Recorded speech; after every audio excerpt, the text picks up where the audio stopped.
All right, let's now turn our focus to this. In light of Transport Month, next month, the Transport Education and Training Authority, TETA, will be hosting the Women in Transport Summit next week in the Northwest.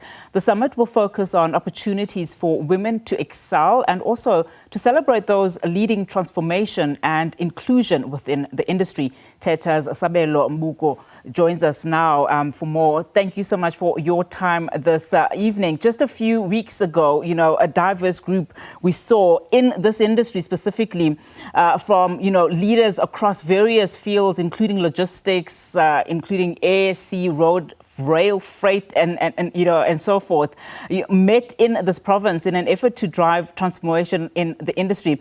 What strides would you say, have been made in this industry as more women find it very difficult to sustain their businesses?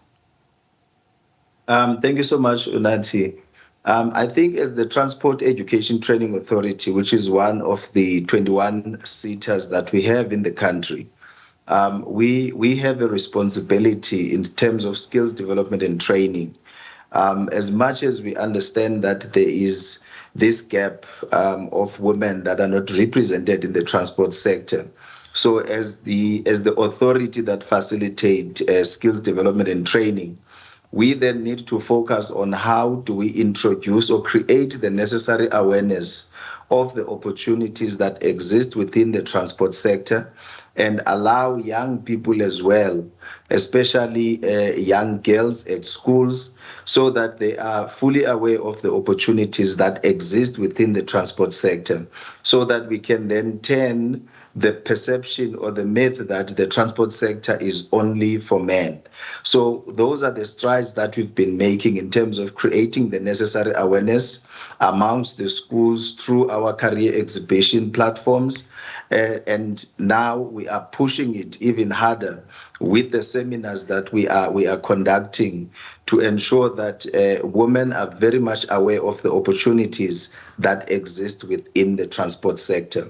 So we've been making some strides, Unati, in various spaces, and we believe that when we call upon the industries that play a role in the transport sector to come together and present those opportunities, we are going to at least either break even or at least open some opportunities for women to begin to play a key role in the transport sector. And I just want to, on that last point of yours, just talking about the summit, you're saying, of course, that it will highlight opportunities for women in a traditionally very male-dominated industry, I must say, but also at the same time, make sure that those businesses that already exist are given the necessary support. So in as far as the summit is concerned, who and which women are then invited to sit, at the table, as it were, given the fact that, there are so many women who find themselves in, great struggle in as far as tapping into those opportunities that you or have already highlighted to the fact that they are there and they exist? The target audience for this specific summit is women that are within the transport sector in the Northwest Province. Now, you look at the transport forum that is within the Northwest Province, so they become then the key entry point because they are a collage of various entities that play a role within the transport sector.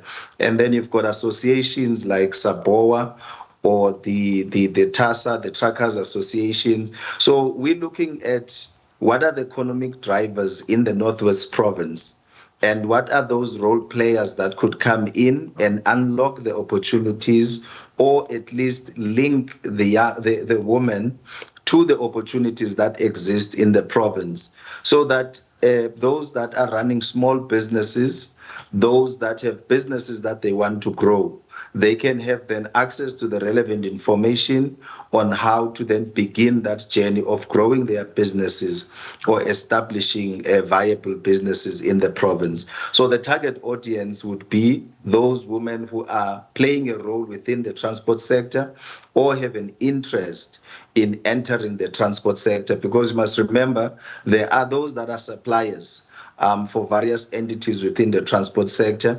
And there are those that are actually driving the transport sector, whether it be in the taxi subsector or in the road freight or even the road passenger, which is the bus services.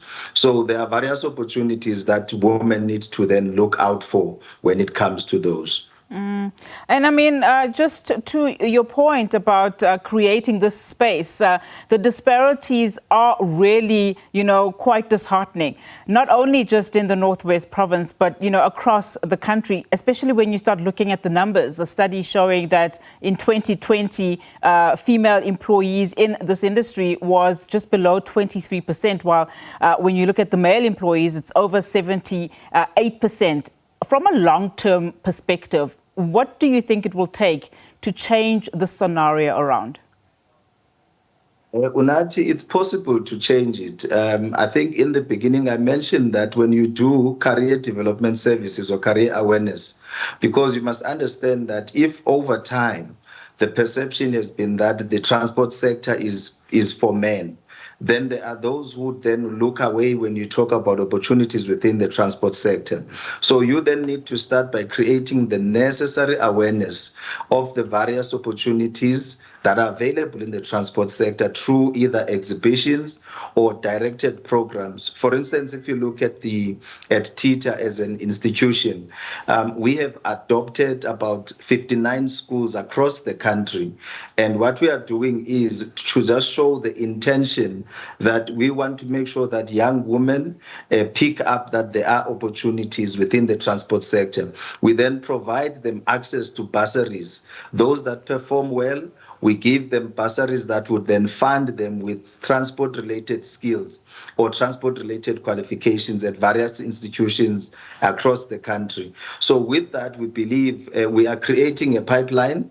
We are also introducing young people to these careers within the transport sector. And over and above that, we've got programs like the executive leadership development programs that where one is focused mainly on those that are currently in supervisory positions or they are in the leadership of the various institutions in the transport sector, to ensure that we scale up their development and make sure that when opportunities come, they are ready. And we do that with global standardization and with institutions or business schools in the country. All right. Sabelo, thank you so much for your time. We certainly hope to see some of those recipients of the hard work that you guys are doing at TETA, Transport Education and Training Authorities. Sabelo Mbuku there for us.